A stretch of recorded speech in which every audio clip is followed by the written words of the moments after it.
Have you ever, in the middle of an ordinary day, suddenly slowed down for a moment and wondered, when was the last time I truly listened to myself?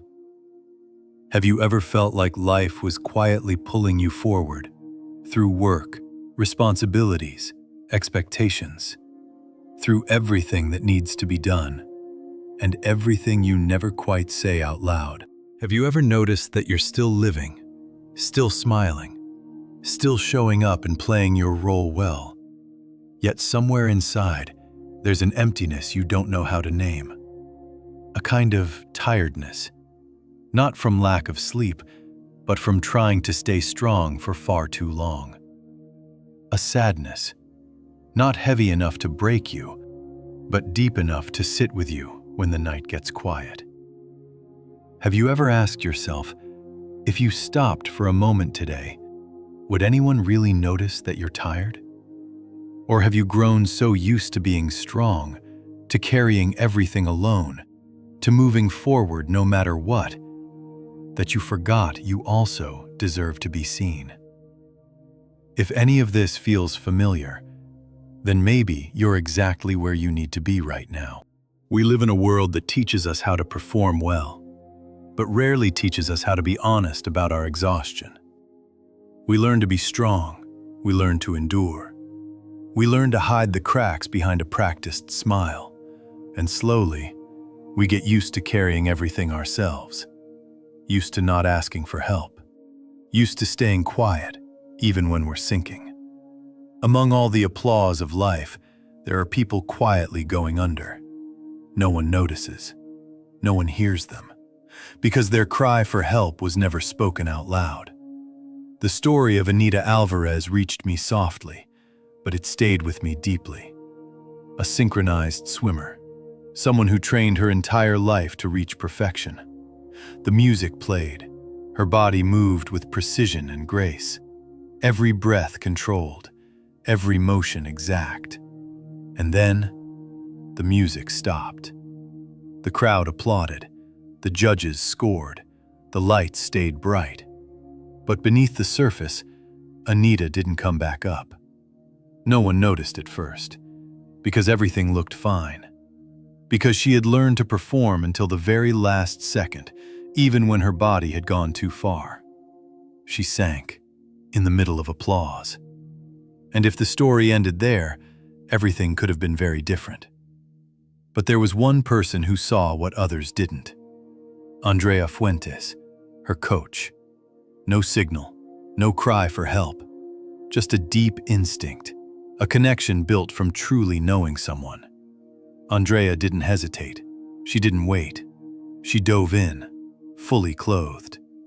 While the world was still clapping, she chose to dive in, and that moment saved a life.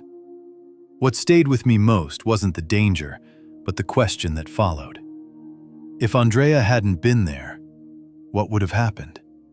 And then that question turned inward. In your life, who would notice if you were sinking, even while you were smiling? Who would understand that your silence isn't strength, it's exhaustion? Who would know without you having to explain, without you having to ask?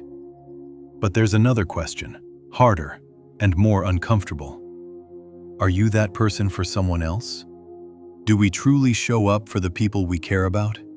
Or do we only see them on the surface, without ever really seeing them? Do we notice when someone laughs a little less, when their voice grows quieter, when their messages get shorter, slower?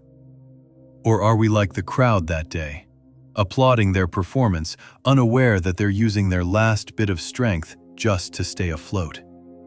So many people are tired, not because they're weak, but because they've been strong for too long. We carry invisible pressure, unspoken expectations, feelings we don't know how to share.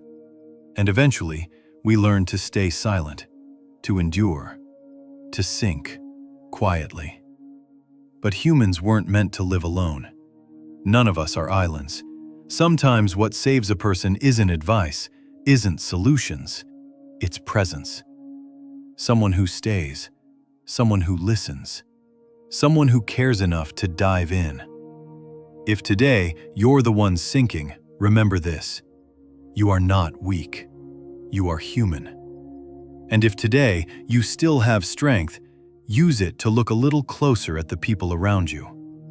Because sometimes, one moment of awareness is enough to keep someone above water. And after everything you've just heard, maybe the most important question isn't how hard life is, but this: when you're tired, who notices?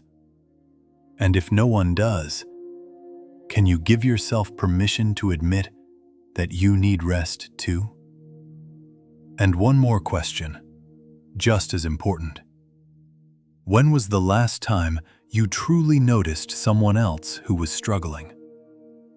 If these moments slowed you down even a little, if they gave you a sense of quiet recognition, then maybe Evolve Your Motivation is a place you can return to whenever your soul needs rest. No noise, no pressure, just space to be human. If you'd like more moments like this, consider following Evolve Your Motivation. Not to change who you are, but to remind you that you're still moving forward, and you're not alone.